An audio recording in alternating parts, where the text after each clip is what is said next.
Welcome, and thank you for clicking on this Jump Force discussion video.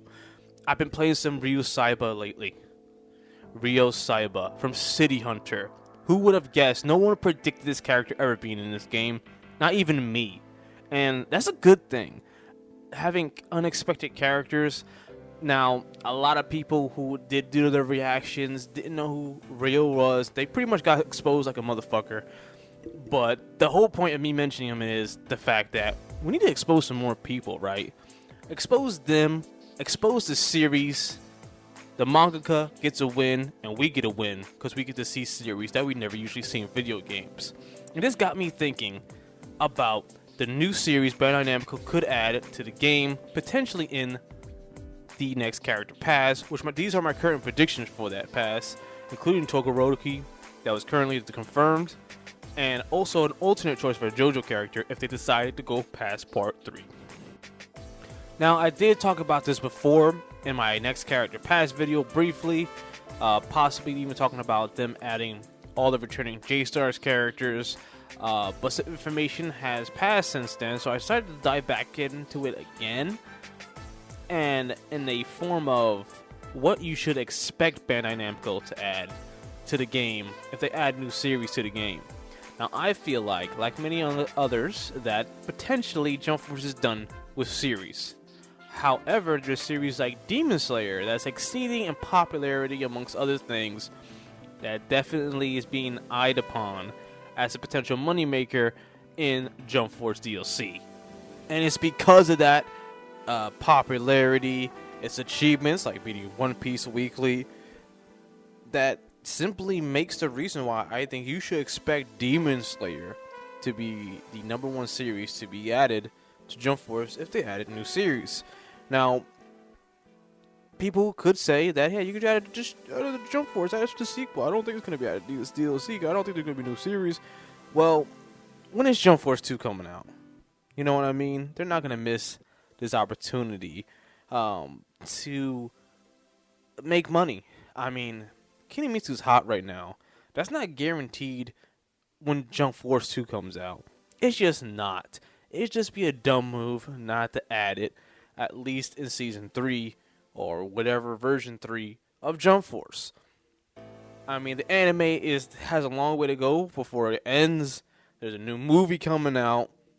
All the signs are there, man. I don't think I need to explain anything else other than that. Demon Slayer, it should be your #1 expected choice. And I say should be, because there still is another series on this video, among the many series we're going to talk about in this video, that you should expect. But it could be for different reasons other than rising popularity. In fact, I think it's for the reason of that it is popular in Japan, but in the Western world, it's more so popular for being associated with another popular series. That is Dr. Slump and Ariale as the main character to be representing Dr. Slump. Ariale was on my original prediction list for Jump Force when I did the 14 main series theory, the alternate roster speculation, because I feel like she was just one of those shoo-in characters. And that's for a couple of reasons. One, her recognizability and association with Dragon Ball, that's huge in the US, obviously. Two, her immense popularity in Japan. She seems like such a middle ground character that I thought she would be on a roster for sure, but apparently not. I still think this is true, and that's why I think you should expect Dr. Slump to be represented in the game if they add a new series. It seems like people may agree that Dr. Slump is more of a #1 than Demon Slayer is because of the simple fact that it is associated with Dragon Ball, and it's almost like adding another Dragon Ball character to the game. So, why not add Ariale? That's the mindset I think Bandai Namco could have when adding her. It's almost like adding another Dragon Ball character. It's another creation of a legendary Akira Toriyama. It seems like a shoo-in for DLC. She's recognizable, she's popular, and if they feel like she won't sell, just make her a damn adult so she can have some fucking appeal. That's it. Done. So far, we got Demon Slayer and Dr. Slump. I think people could very much really agree on these, but we're going into some dangerous territory for the rest of this video. because we're not done with series I think you should expect in DLC. In fact, this next series may surprise you, but I'm going to explain why I think you should expect Gintama representation in DLC if they had another new series. Now, it's not really a shock to say that Gintama is not very popular in the Western side of things or in the US side of things, but it isn't also much of a shock to say that Gintama is hugely popular in Japan. And the reason I think Gintama would be at it is because of that. They please the Japanese fan base a lot, and I think you should add at least one series in DLC that appeals to the Japanese fan base almost completely. Now, there's a lot of recognizability within Gintoki in the West, don't get me wrong. In fact, I even showed people personally from my personal experiment and experience, I showed people pictures of Gintoki, Hitman Reborn, Susuna, and Medaka Box, and people mostly recognize Gintoki. So there is a lot of recognizability now. There is a fan base for him in the Western world, but there's obviously no faith in that. They have the license to Gintama. That's not an issue. They made Gintama Rumble most recently around 2008. They released it not worldwide, but there was no Western release. Obviously, there's no faith in it. I think they would add it to please the Japanese fan base, and it will also be a great opportunity to let Gintama expand and really test the waters to see how people react to Gintoki as a DLC character. In fact, there's two more series I like to talk about. They're kind of rough picks, and we're just not done, man, talking about series I think Bandai Namco would add and what you should expect to the game at this point. But these might definitely go, what? Why? I'm going to explain why. And here they are.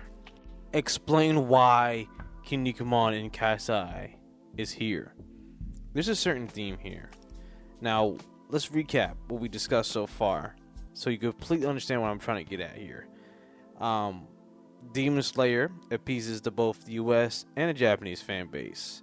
Dr. Slump appeases the Japanese fan base more so, and it has some recognizability in the US fan base because it's due to his close association with Dragon Ball. Then there's Gintama.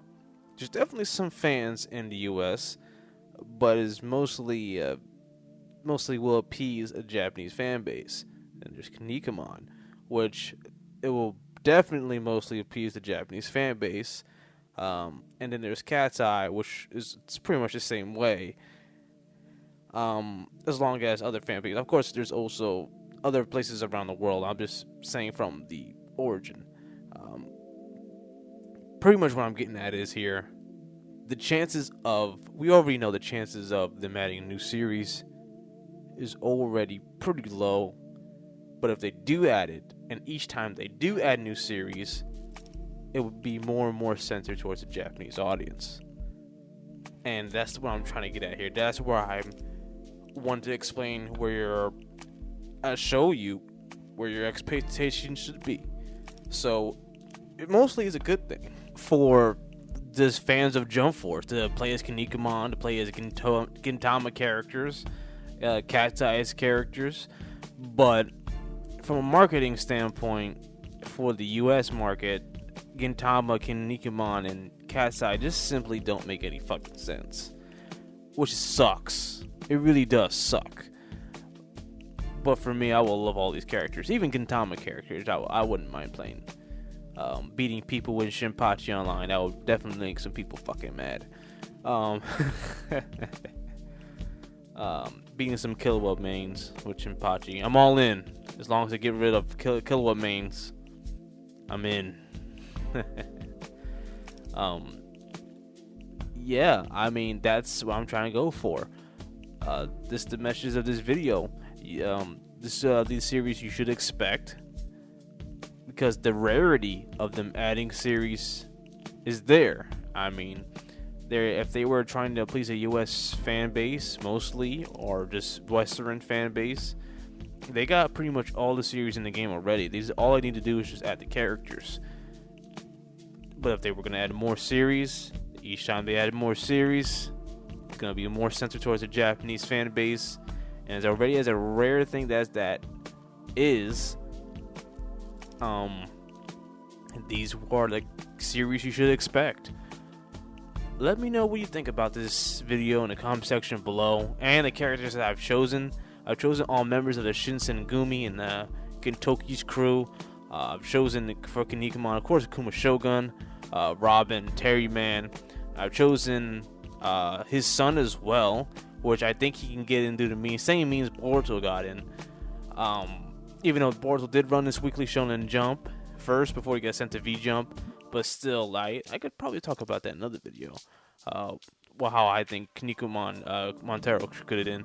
Cat's Eye shares the same world as City Hunter characters, just like Dr. Stump shares the same world as Dragon Ball characters. Just tell me what you think about this in the comment section below. I'm very interested to hear what you think. My name is SHINTONE. Until next information, I will be seeing you guys. Peace.